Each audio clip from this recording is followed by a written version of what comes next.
Hey, you guys, welcome back to Let's Study. We're in a brief little interlude type of chapter. The Lord has led us over here to Esther, and we're in chapter 3.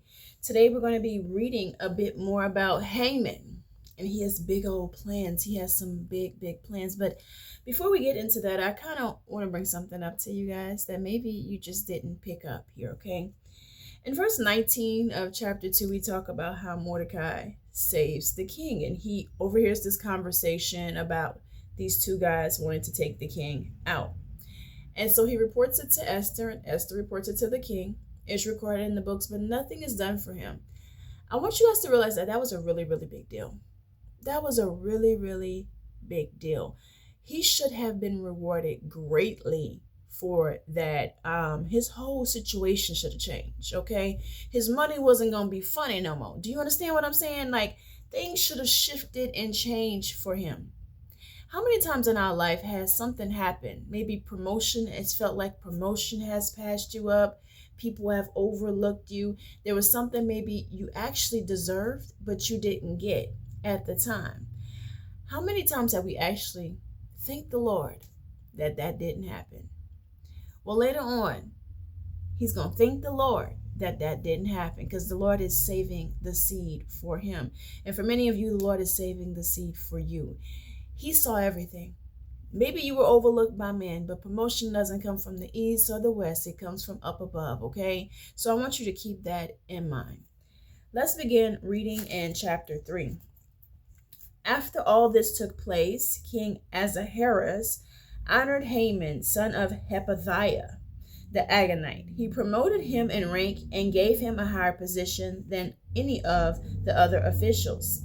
The entire royal staff at the king's gate bowed down, paid homage to Haman, because the king had commanded this to be done for him. But Mordecai would not bow down or pay homage.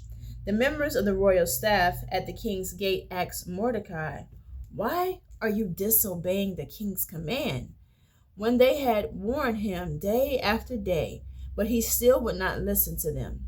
They told Haman in order to see if Mordecai's actions would be tolerated, since he had been told them he was a Jew. He told them that he was a Jew. Okay, that's his reason why he was not bowing down. And the person that refuses to follow everybody is the person that stands out. Mordecai is standing out because he is refusing to follow what everyone else is doing.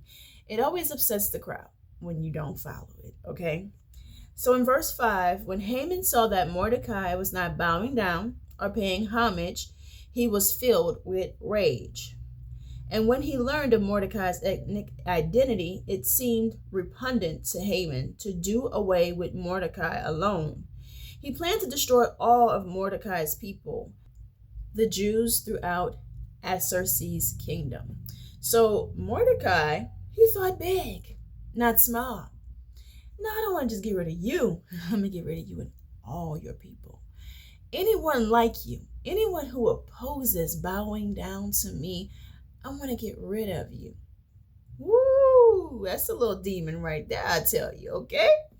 So, verse 7, in the first month, the month of Nisan, in King Ahasuerus' 12th year, the pur, that is the lot that was cast before Haman for each day in each month, and it fell on the 12th month, the month of Adar.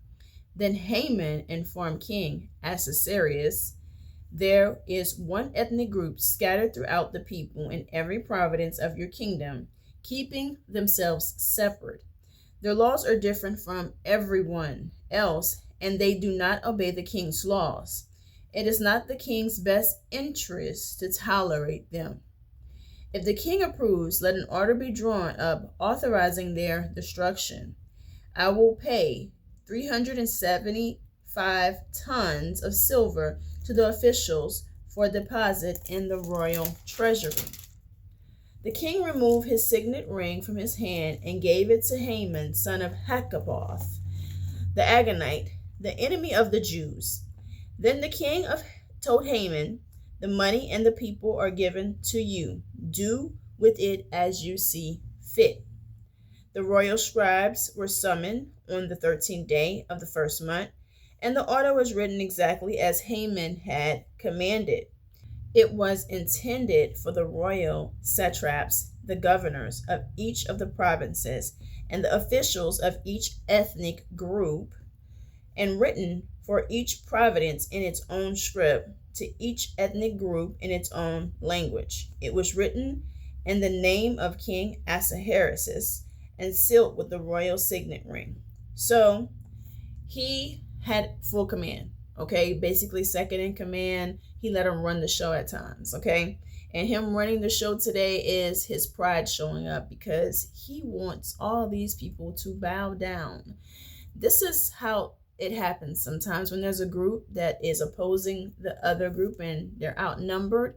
They will pull something to try to get you to bow down to them and their agendas.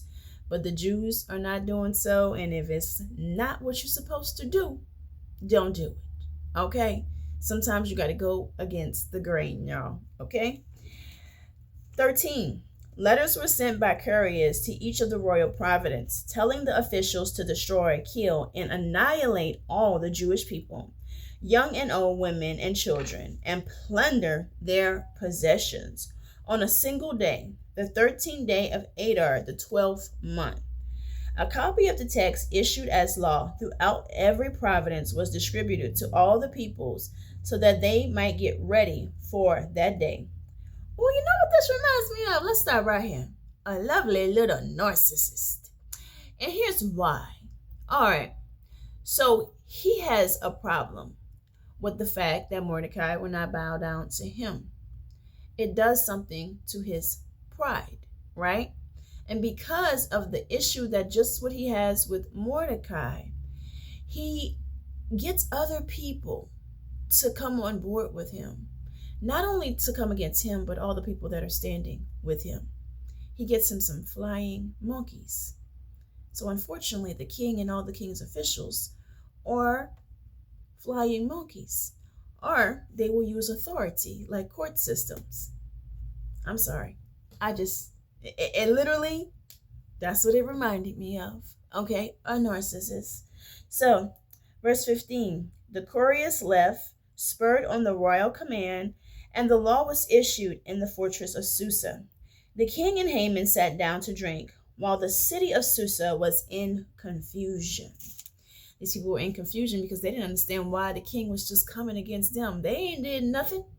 These people ain't did a thing.